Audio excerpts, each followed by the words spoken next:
Anda harus menyaksikan video ini sampai habis, saksikan dengan seksama karena mobil ini mungkin bisa menjadi salah satu mobil yang paling masuk akal untuk Anda miliki di masa depan sebagai mobil listrik pertama Anda dan Anda gunakan di Indonesia. Ini adalah Nissan Kicks e-Power terbaru tahun 2020. Mobil ini dijual dengan harga 449 juta rupiah on the road Jakarta. Lantas apa kelebihannya jika dibandingkan dengan rival-rivalnya?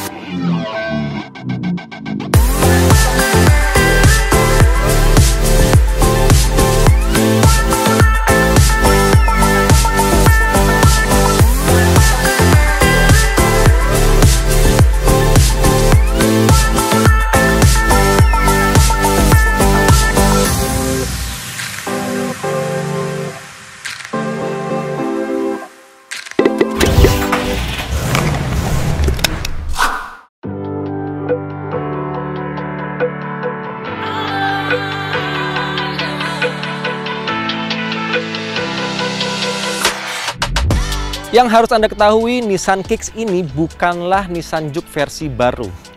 Ini adalah kakak dari Nissan Juke dengan basic atau platform Nissan Qashqai. Jadi dia punya dimensi yang lebih besar dan tentunya dengan ruang kabin yang lebih besar dari Nissan Juke. Soal desainnya, Nissan memang selalu berusaha mempertahankan bahasa desain V-Motion dengan grill ukuran besar berbentuk V di depan. Kemudian kalau Anda perhatikan di sini, ini memang agak mirip seperti Juke sedikit potongannya. Kalau Anda pernah menyaksikan video review Juke di luar negeri yang versi baru, ini agak mirip sedikit, tapi ini desainnya lebih besar dan mungkin lebih maskulin bentuknya dengan garis-garis yang lebih tegas. Untuk bannya sendiri, ini sudah menggunakan ban Yokohama Blue Earth, yang artinya ban ini didesain khusus untuk menghemat bahan bakar dengan rolling resistance yang lebih rendah. Dia menggunakan ban berukuran 205/55 R17, bukan seperti ban mobil listrik murni, karena biasanya ban mobil listrik murni itu menggunakan ban yang lebih kurus, jadi akan terlihat agak aneh sebenarnya proporsinya. Di sini proporsinya tetap seperti mobil biasa. Soal desain velgnya, ini sesuai dengan subjektivitas Anda. Apakah Anda suka seperti ini desainnya? Saya sendiri pribadi, saya suka dengan kombinasi warnanya, warna abu-abu dengan polish, dan desainnya sudah cukup menarik juga. Kemudian di bagian samping ada fender-fender hitam untuk menegaskan kalau ini adalah sebuah SUV, compact SUV. Artinya mobil ini sebenarnya head-to-headnya akan bersaing dengan Toyota CHR atau di kelas Mitsubishi Eclipse Cross. Tapi uniknya untuk Nissan Kicks, mobil ini adalah mobil listrik. Mobil hybrid lebih tepatnya. Ini adalah hybrid versi Nissan, bukan mobil listrik murni. Karena Anda tidak bisa men-charge mobil listrik Anda, ini masih menggunakan bantuan dari mesin konvensional, tapi mesin konvensionalnya hanya digunakan untuk mengisi ulang daya baterai agar mobil ini bisa dijalankan dengan motor listriknya lewat baterai yang diisi tadi. Di bagian belakangnya, kalau Anda perhatikan benar-benar frontal di sini, ini sebenarnya bentuknya Anda akan familiar dengan Nissan X-Trail. Ini seperti Nissan X-Trail yang dikecilkan sedikit karena bentuknya benar-benar sama. Kemudian di bagian lampunya mungkin diubah sedikit, tapi secara keseluruhan masih ada siluet Nissan X-Trail. Dan saya suka karena proporsinya sudah sangat pas, tidak terlalu besar, tidak kelihatan terlalu kecil juga. Jadi mobil ini bisa dibilang secara subjektif saya pribadi, desainnya sudah memenuhi ekspektasi saya sebagai sebuah compact SUV. Apalagi ada kombinasi warna hitam di bagian atas, mobil ini dual tone. Jadi tampilannya menarik, sangat catchy, apalagi dengan warna hero colornya ini. Kemudian karena ini sebuah compact SUV, tentu saja ada roof rail yang bisa Anda gunakan untuk meletakkan roof rack agar Anda bisa membawa barang bawaan lebih banyak lagi di bagian atas. Sekarang kita lihat apa kelebihan utama dari Nissan Kicks. Yang pasti dari mesinnya.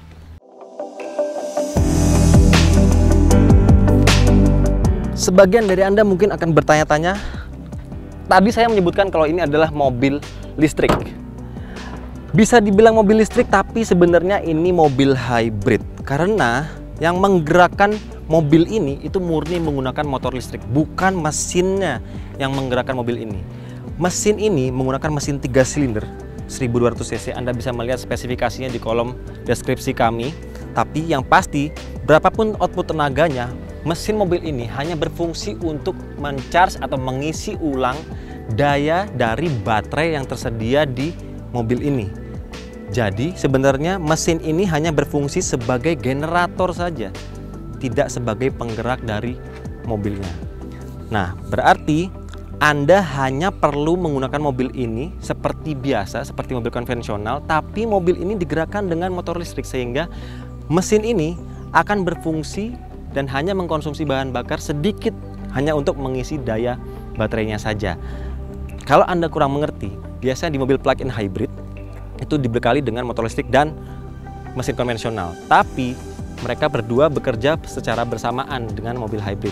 Di mobil hybrid maksud saya. Tapi di sini hanya motor listrik yang menggerakkan, tapi mobil ini tidak bisa di-charge langsung melalui colokan di rumah Anda atau mungkin soket listrik di rumah Anda. Ini Anda tidak perlu men-charge. Anda hanya tinggal mengisi bensin seperti biasa dan Anda bisa menggunakan mobil ini berjalan dengan normal. Motor listriknya bisa menghasilkan tenaga mencapai 129 PS atau sekitar 126 horsepower dan torsinya mencapai 290 Nm. Untuk kapasitas baterai sendiri hanya 1,57 kWh.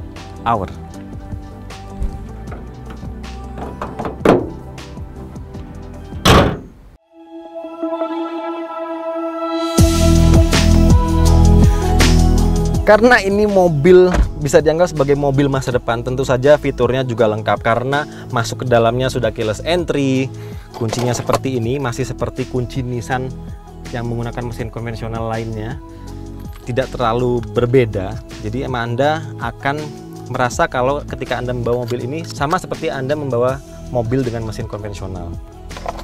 Sekarang kita nyalakan dulu. Nah, saat ini memang mesinnya menyala, tapi berfungsi hanya untuk mengisi daya saja. Beberapa detik kemudian mesinnya langsung mati dan dia akan bekerja dengan alternator serta motor listriknya. Yang luar biasa dari Nissan Kicks terbaru ini, dengan harga 449 juta rupiah on the road, mobil ini sudah dilengkapi dengan berbagai fitur yang sangat lengkap. Fitur keselamatan tentunya dari Nissan Intelligent Mobility. Ada adaptive cruise control, kemudian ada forward collision warning yang dikombinasi juga dengan forward emergency braking. Jadi ketika Anda mungkin dalam kecepatan yang konstan di depan mengurangi kecepatan, Anda akan diperingatkan dahulu, tapi ketika sudah terlalu dekat, mobil akan membantu mengerem dengan otomatis sampai berhenti. Tentunya dengan fitur secanggih itu, mobil ini juga sudah ada vehicle stability control, kemudian juga AC digital hanya single zone saja, ada head unit yang sudah cukup baik desainnya, menurut saya juga tidak terlalu buruk, tampilannya juga sudah cukup baik, tapi di saat terik seperti ini memang agak kurang jernih tampilannya. Yang bagus dari head unit ini adalah soal kepraktisannya karena sudah dilengkapi dengan Apple CarPlay dan Android Auto. Jadi Anda punya kepercayaan yang baik ketika Anda ingin mengkoneksikan handphone Anda dan Anda ingin memanfaatkan Google Maps dari handphone Anda. Selain itu, seperti halnya sebuah mobil hybrid atau mobil listrik, tuas transmisinya memang sangat unik. Ada aksen-aksen biru untuk menandakan kalau mobil ini digerakkan dengan motor listrik mungkin. Bahkan tombol engine start-stopnya juga berwarna biru. Di sini juga ada switch untuk mengaktifkan full EV mode. Jadi dia akan memanfaatkan secara penuh sampai daya baterainya habis untuk menggunakan motor listrik saja. Jadi mesin tidak akan menyala sampai baterainya habis. Ada drive mode juga, di sini ada eco, normal dan sport. Sport untuk mode Anda ingin agresif dan eco untuk menghemat bahan bakar. Tapi yang unik lagi, tuas transmisinya di sini ada parking seperti biasa. Anda memencet kalau Anda ingin ke posisi parking. Untuk memulai berjalan Anda bisa mengganti transmisi ke posisi D. Kemudian untuk mundur juga ke R, netral, langsung ke kanan saja. Ini masih mudah sebenarnya, masih sangat intuitif. Kemudian soal kualitasnya, semua bagian joknya dilapisi dengan kulit, udah cukup empuk dan posisinya juga tergolong sudah cukup ergonomis. Anda bisa duduk cukup rendah, kemudian tingkat kemudinya juga bisa diatur tilt dan teleskopik, jadi bisa menyesuaikan berbagai postur tubuh orang Indonesia yang sangat beragam. Di sini memang belum soft touch, bagian atas pun belum soft touch, tapi di bagian tengahnya ini sudah soft touch dengan kulit. Dan tampilannya menurut saya tidak ada yang aneh, sudah cukup proporsional, sudah sesuai dengan ekspektasi saya sebagai sebuah mobil hybrid atau mobil listrik. Sekarang kita lihat bagian belakang. Di bagian belakang sayangnya memang tidak terlalu istimewa. Ini masih tergolong biasa saja, tapi sudah cukup akomodatif karena ruang kaki yang didapat juga sudah cukup baik. kaki juga ditopang dengan baik, sandaran bangkunya juga sudah cukup rebah, walaupun ini sebenarnya akan lebih baik lagi kalau bisa lebih rebah lagi sedikit. Di sini masih agak terlalu tegak menurut saya, tapi tidak menjadi masalah juga kalau Anda hanya gunakan mobil ini di perjalanan dalam kota. Kemudian satu hal yang harus disayangkan, belum ada armrest untuk menambah nyaman penumpang di bagian belakang, belum ada ventilator AC juga, hanya ada 2 slot USB. Dan ini menjadi salah satu hal yang cukup penting, 2 slot USB ini untuk mengakomodir kebutuhan hiburan penumpang di bagian belakang. Yang lainnya masih sama seperti mobil konvensional, jadi sekarang kita lihat ke bagasinya.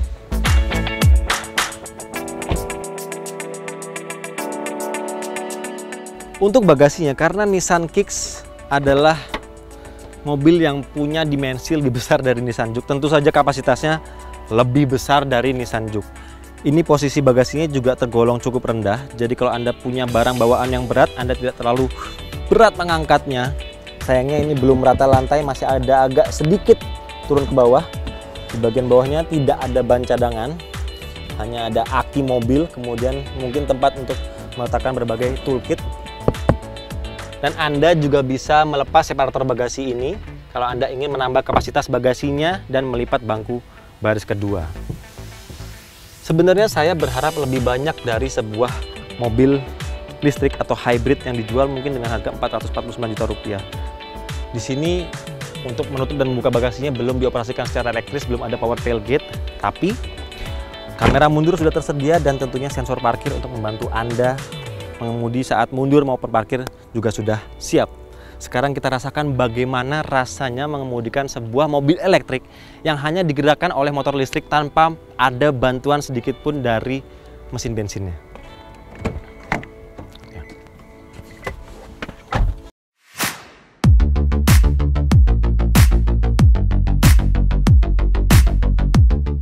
Yang menarik dari Nissan Kicks e-Power adalah dari sensasi mengemudinya juga, karena mobil ini punya sistem one pedal operation. Jadi Anda bisa hanya menggunakan satu pedal saja, hanya pedal gas saja untuk berakselerasi maupun Anda deselerasi atau pengereman. Jadi ketika Anda melepas pedal gasnya, dia akan seperti mengerem cukup keras. Dan asiknya, Anda bisa langsung beradaptasi dengan mudah walaupun Anda hanya menggunakan satu pedal saja. Biasanya ini akan agak sedikit menegangkan, tapi di Nissan Kicks ini semuanya terasa mudah. Saya sendiri ini pertama kali saya mengemudikan mobil ini dan langsung bisa beradaptasi untuk deselerasi maupun akselerasinya. Dan layaknya sebuah mobil listrik, Nissan Kicks punya kemampuan akselerasi yang juga tidak main-main. Karena mobil listrik yang digerakkan dengan motor listrik murni, biasanya torsinya mulai dari 0 rpm. Jadi torsi terbesarnya 260 Nm itu langsung dari 0 rpm dan rasanya akan sangat menjambak. Saat ini saya sedang melewati lintasan slalom dan rasanya handling mobil ini terasa cukup akurat, tidak terasa limbung terlalu banyak, padahal ini adalah sebuah compact SUV. Yang saya suka, bobot setirnya memang ringan tapi sudah cukup intuitif. Tidak terlalu ringan sekali, tapi juga tidak terlalu terasa berat. Jadi untuk Anda yang mungkin ingin menggunakan mobil ini sehari-hari, Anda butuh cekatan di kemacetan, selap-selip di kemacetan, tapi Anda juga tetap ingin rasa stabil saat kecepatan tinggi, Nissan Kicks sudah bisa memenuhi ekspektasi tersebut.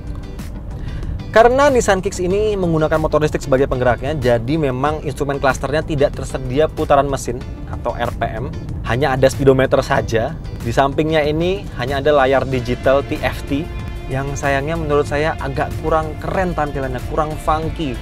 Masih terlalu biasa untuk sebuah mobil yang bentuk luarnya itu agak nyentrik.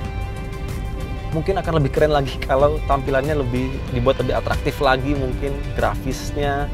Kemudian juga lingkar speedometernya mungkin diwarnai berbeda.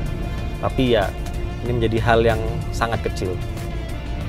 Yang paling penting dari sebuah mobil listrik adalah ekspektasi kami mengenai betapa iritnya mobil ini. Walaupun mobil ini digerakkan full dengan motor listrik, tapi tentu saja Anda tidak boleh lupa mengisi bahan bakar. Karena daya baterainya masih diisi dengan mesin bakarnya. Dan klaimnya, menurut Nissan di Jepang, Dengan sistem pengujian Zero Eight, mobil ini bisa berjalan sejauh 30 km untuk setiap liternya. Dan dengan pengujian parameter WLTT, mobil ini bisa berjalan bahkan mencapai 23,8 km per liter dengan klaim dari Nissan. Artinya, Anda bisa meraih konsumsi bahan bakar 20 km per liter dengan mudah.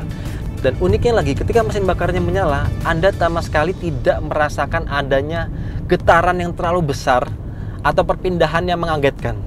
Karena masih terasa senyap, masih terasa layaknya sebuah mobil listrik.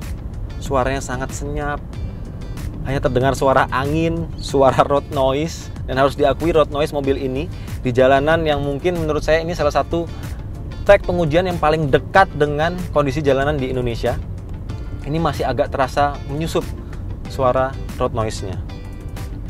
Soal bantingan suspensinya, sekarang saya berada di lahan yang khusus untuk mencoba bantingan suspensi dari sebuah mobil.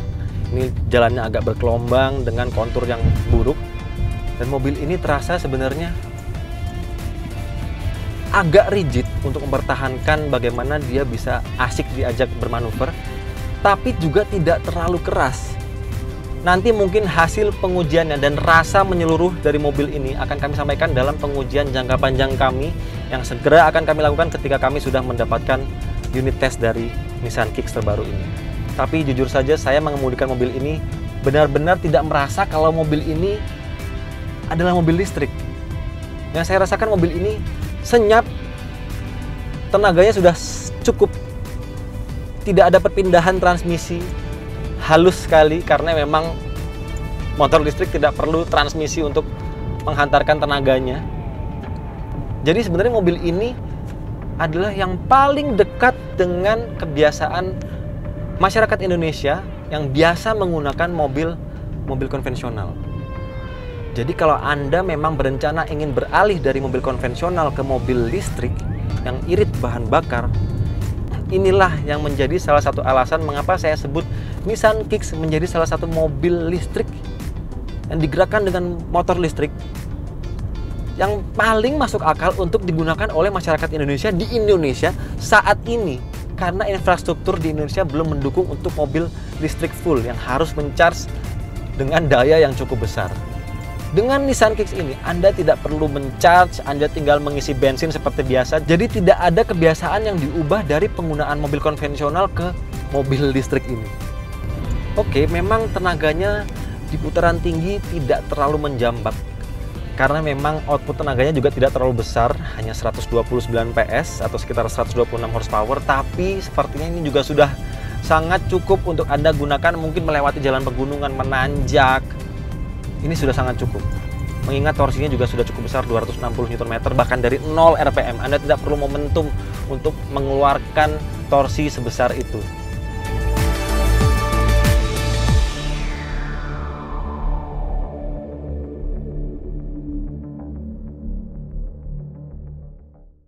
Kesimpulannya, kalau Anda memang sedang berencana untuk mengganti atau switching dari mobil konvensional ke mobil listrik, Nissan Kicks e-Power wajib menjadi pertimbangan pertama Anda karena mobil ini adalah salah satu mobil listrik yang paling masuk akal untuk Anda gunakan saat ini di Indonesia dan tidak butuh dukungan infrastruktur untuk mencharge mobil ini.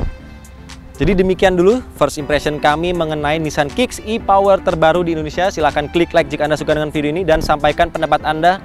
Apa yang akan Anda pilih dengan harga 449 juta rupiah, mobil listrik ini, Nissan Kicks e-Power, atau rival lainnya? Silahkan sampaikan pendapat Anda di kolom komentar. Jangan lupa subscribe channel YouTube Cinta Mobil TV, nyalakan notifikasi agar tidak ketinggalan video-video terbaru dari kami. Download aplikasi kami yang sudah tersedia di Google Play Store maupun App Store. Dan jangan lupa dengarkan juga berbagai bahasan kami mengenai otomotif di Spotify dengan nama Kajian Roda 4. Terima kasih sudah menyaksikan, sampai jumpa di video selanjutnya.